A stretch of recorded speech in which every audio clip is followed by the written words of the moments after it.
Hello students, मैं अंकुर बबेले आप सभी का स्वागत करता हूं आपके अपने चैनल मैग्नेट ब्रेन्स हिंदी पर। एक ऐसा चैनल जहां हिंदी माध्यम की कक्षा 6 से लेकर कक्षा 12वीं तक का संपूर्ण पाठ्यक्रम बिल्कुल निःशुल्क में उपलब्ध कराया जा रहा है, वो भी सीबीएसई, एनसीईआरटी और दूसरे स्टेट बोर्ड के अनुसार। मैग्नेट ब्रेन्स मतलब है फ्री एजुकेशन। आपको यहां पर किसी प्रकार का कोई पेमेंट करने की आवश्यकता नहीं है। यहां आपको सभी वीडियो मिलते हैं बिल्कुल निःशुल्क, बिल्कुल मुफ्त में, वो भी क्वालिटी कंटेंट और क्वालिटी टीचर्स के साथ। तो चलिए स्टार्ट करते हैं कि आज का हमारा ये वीडियो में हम क्या देखने वाले हैं, या ये वीडियो किस चीज से संबंधित होने वाला है। हमारा जो वीडियो है वो आपकी कक्षा 10वीं की सामाजिक विज्ञान का चैप्टर नंबर 1 जो हम कर रहे थे, यूरोप में राष्ट्रवाद का उदय। तो उसमें हमने अभी एक अपना टॉपिक कंप्लीट कर लिया था, फ्रांसीसी क्रांति और राष्ट्र का विचार। हम ये वाला टॉपिक देख चुके थे। उसके अगला टॉपिक जो आप देखेंगे वो हम देखने वाले हैं कि यूरोप में राष्ट्रवाद का निर्माण, कैसे राष्ट्रवाद का निर्माण होगा, है ना। तो हम ये सबसे पहले ये देखने वाले हैं कि भाई कैसे निर्माण होगा। इसके आगे भी इसमें इस टॉपिक के 2-3 वीडियो और होंगे, वो भी हम एक एक करके देखते चलेंगे। तो सबसे पहले इसका हम देखें कैसे इसका निर्माण होने की स्टार्टिंग होगी। तो जब जिस जगह पर राष्ट्रवाद का निर्माण हो रहा है, मतलब कहां कहा जा रहा है, यूरोप के अंदर राष्ट्रवाद का निर्माण, तो उस यूरोप के अंदर राष्ट्रवाद के निर्माण के पीछे हम पहले यूरोप के नक्शे को देखें और हम आज के और तब के यूरोप की तुलना करने की कोशिश करें और हम समझें कि ये कैसे राष्ट्रवाद का वहां पर निर्माण हुआ होगा। तो आप देखें 18वीं या मध्य 18वीं सदी का और आज का दोनों टाइम का अगर आप नक्शा देखते हैं तो आज के नक्शे पर आपको अलग अलग देश या राष्ट्र राज्य, जिनको आप देश भी कहते हैं, ये आपको देखने को मिलेंगे। Germany, Italy, Britain, France, Switzerland, ये सारे देश आपको देखने को मिलेंगे। लेकिन अगर आज से आप 200-250 साल पीछे चले जाते हैं, मध्य 18वीं सदी का अगर आप नक्शा देखते हैं, तो वहां पर आप इस प्रकार का कोई राज्य नहीं देखेंगे। क्यों नहीं देखेंगे? क्योंकि वहां पर राजाओं के स्वायत्त क्षेत्र, राजशाही, डचों का इलाका, डचीज, है ना, कैंटनों का इलाका, ये सब ऐसे एरिया में साम्राज्यवाद की बू आती थी, वहां से साम्राज्यवाद का चलन हुआ करता था। आप साम्राज्यवाद को देख पाएंगे। और हर एक राष्ट्र में तरह तरह के लोग, अलग अलग प्रकार के लोग रहा करते थे, छोटे छोटे राज्य में, क्षेत्र के अंदर रहा करते थे, और उनमें किसी में भी सामूहिक पहचान नहीं थी, ना ही समान संस्कृति थी, है ना। सामूहिक पहचान या समान संस्कृति नहीं होने के कारण तब के यूरोप में, है ना, तब के यूरोप में आप कोई भी राष्ट्र राज नहीं देखेंगे। कोई भी राष्ट्र राज मतलब कोई भी नेशन स्टेट आपको देखने को नहीं मिलेगा। जबकि आज के यूरोप में आपको कई तरीके के राष्ट्र राज देखने को मिलेंगे, जिनके नाम इस प्रकार हैं। जर्मनी, है ना, ब्रिटेन, फ्रांस, पोलैंड, ये सारे आज वर्तमान में आप देखें तो ये सब आपको ये राष्ट्र हैं, किसी के गुलाम नहीं है अपने तरीके से। जबकि आप यहां देखें, यहां पर किसी राजा मतलब क्या हो गया, एक किसी खानदान का शासन है, उसके बाद कोई आ रहा है और उनके द्वारा ही ये सब कुछ किया जा रहा है। नहीं, यहां पर राष्ट्र राज्य के निर्माण ना होने का कारण क्या? क्योंकि राष्ट्रवाद की भावना का भी अभाव था, मतलब लोगों में नहीं थी भावना। और राष्ट्रवाद के पीछे हमने ये समझा हुआ था कि जब आपको आपके राष्ट्र से लगाव होगा, एक सामूहिक अपनापन आपके अंदर आ जाएगा, एक कॉमन भाव आ जाएगा, तो उसको राष्ट्रवाद कहते हैं। तो इनमें क्या थी? सामूहिक पहचान और समान संस्कृति का अभाव था। इसी कारण से क्या है, इनके अंदर आप राष्ट्र राज्य नहीं देखेंगे पूरे यूरोप के अंतर्गत। अब आप देखेंगे जो छोटे छोटे राज्य थे या साम्राज्यवाद थे, बड़े बड़े साम्राज्य थे, उनमें अलग अलग भाषा बोलने वाले और विभिन्न जातीय समूह के लोग रहा करते थे। इन लोगों को दो प्रकार से बांटा हुआ था कि एक प्रभावशाली वर्ग और दूसरा कहा गया था साधारण वर्ग, कि दो प्रकार से उनको डिवाइड कर दिया, कि प्रभावशाली वर्ग और साधारण वर्ग। उदाहरण के तौर पर अगर हम देखें तो उदाहरण के तौर पर एक जगह है जिसको कहते हैं हंगरी, या एक राज्य है, या जिसको आप आज की डेट में कहेंगे एक देश है। उस टाइम पर राज्य या साम्राज्यवाद हुआ करता था हंगरी। तो हंगरी में लोगों के साथ अलग अलग भाषाएं बोलने वाले लोग भी हैं और अलग अलग वर्ग के लोग भी थे। तो आप हंगरी में देखें तो 50% लोग जो भाषा बोलते हैं उसको मैग्यार कहा जाता है। हंगरी की 50% पॉपुलेशन ये बोलती थी। और हंगरी पर जो शासन, ऑस्ट्रिया हंगरी पर जो शासन हो रहा था, वो हेब्सबर्ग साम्राज्य के द्वारा शासन किया जा रहा था। इस हेब्सबर्ग साम्राज्य के अंतर्गत क्या क्या आता था? इसके अंदर देखें आप, एल्प्स के टिरोल, ऑस्ट्रिया, सुडेटेनलैंड, बोहेमिया, ये सारा इलाका इनके अंतर्गत आया करता था। हमने देखा कि भाई हंगरी के अंदर 50% लोग मैग्यार बोलते हैं, लेकिन इनके अलावा भी कई अलग अलग प्रकार की भाषाएं चलती थी। जब भाषा अलग होगी, हम एक दूसरे के साथ अपने भाव शेयर नहीं कर पाएंगे, अपने भाव बता नहीं पाएंगे, उनके भाव समझ नहीं पाएंगे, तो सामूहिक अपनापन नहीं आएगा, समान भाव नहीं आ पाएगा, समान संस्कृति डेवलप नहीं हो पाएगी जब हम उनसे बातचीत नहीं कर पाएंगे।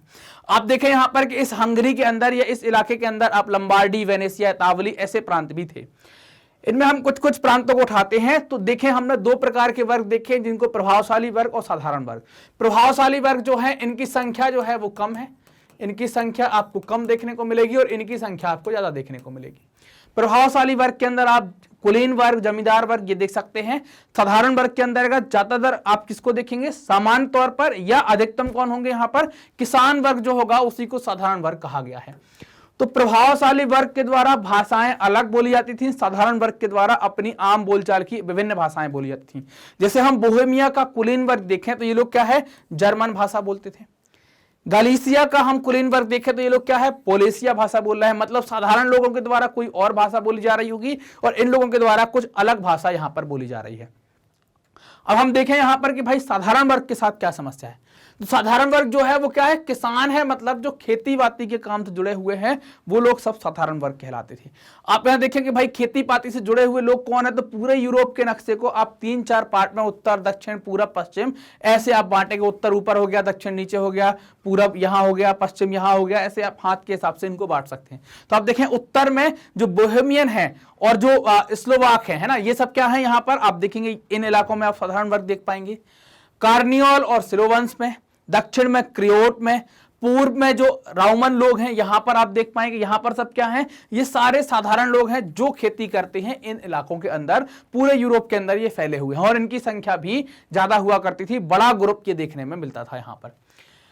अब इन इतनी सारी विभिन्नताओं के बाद भी आपने देखा कि भाषा में भी विभिन्नता है, बोलचाल में विभिन्नता है, वर्ग भी बटे हुए हैं। इन सब विभिन्नताओं के बाद भी राजनीतिक एकता आ सकती है क्या? तो राजनीतिक एकता आना तो थोड़ा सा कठिन था।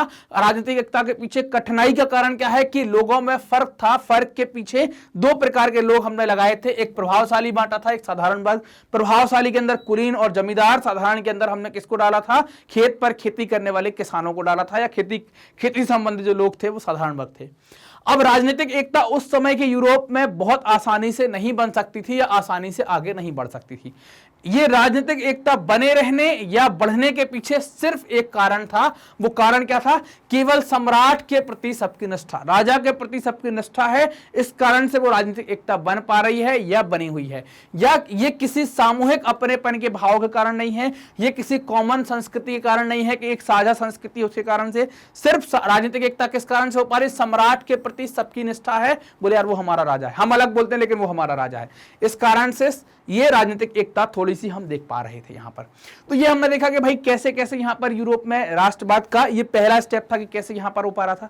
अब आगे देखें आप, यहां पर कुछ महत्वपूर्ण तिथियां हैं आपकी पुस्तक के अंदर दी गई हैं, इनसे कई सारे छोटे छोटे क्वेश्चन बन जाते हैं, तो इनको भी एक बार देख लेते हैं। 1797 में जो घटना घटी वो क्या घटी? नेपोलियन का इटली पर हमला हुआ और इसके साथ ही क्या हो गया, नेपोलियाई युद्धों का प्रारंभ हो जाता है। यहां से नेपोलियन के द्वारा जो लड़ाइयां लड़ी जाएगी ये वाला दौर यहां पर एक स्टार्ट हो जाएगा। तो घटना कब की? 1797 की।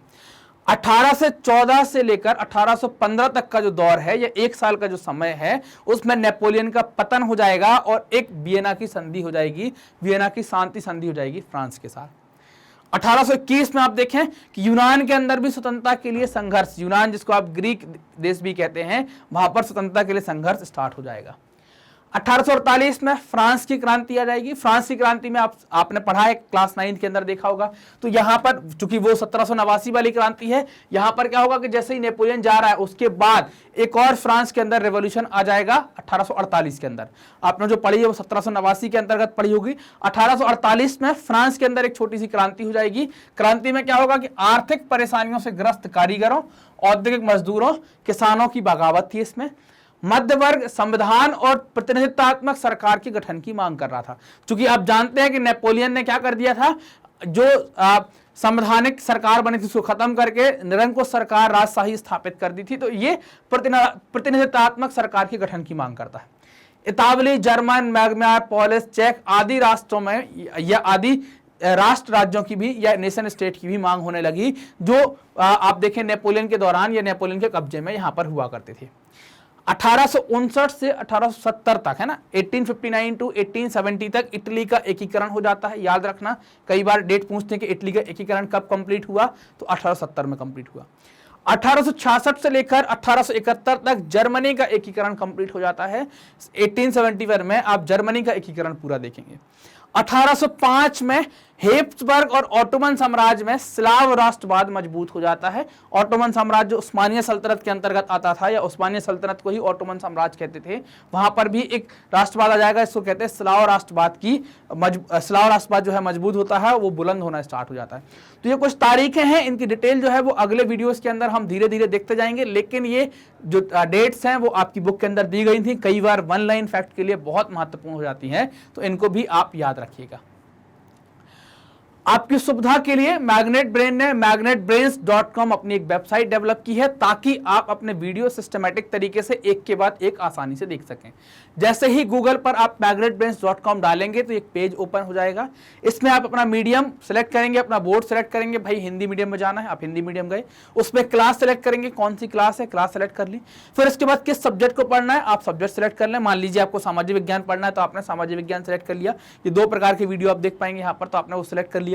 और जैसे ही आप सिलेक्ट करेंगे तो उसके सारी प्लेलिस्ट खुल जाएगी, आपको क्या देखना है वहां पर। तो जैसे ही क्लिक करेंगे तो सारी चीजें खुल जाएंगी। आप कौन सा चैप्टर देखना है, कौन सा वीडियो देखना है, आसानी से आप देखते चले जाएं। ठीक, आप सभी लोग जानते हैं कि मैग्नेट ब्रेन्स हिंदी माध्यम के विद्यार्थियों के लिए बहुत महत्वपूर्ण कार्य कर रहा है। क्या सभी को बिल्कुल निःशुल्क में कक्षा 6 से लेकर कक्षा 12वीं तक का पूरा सिलेबस बिल्कुल निःशुल्क में आपको उपलब्ध करा रहा है। तो ये जो वीडियोस के माध्यम से आपको सिलेबस मिल रहा है या आपकी पढ़ाई करवाई जा रही है, तो ये प्राप्त करने के लिए आपको करना क्या है, आपको हमारे चैनल मैग्नेट ब्रेन्स हिंदी को सब्सक्राइब करना है। जो भी वीडियोस आते हैं उनको लाइक करें और अपने दोस्तों के साथ जरूर शेयर करें, ताकि सभी लोग इसका फायदा उठा सके, सभी को फायदा होना चाहिए। और कमेंट कर भी बताएं कि आपको वीडियोस कैसे लग रहे हैं। धन्यवाद।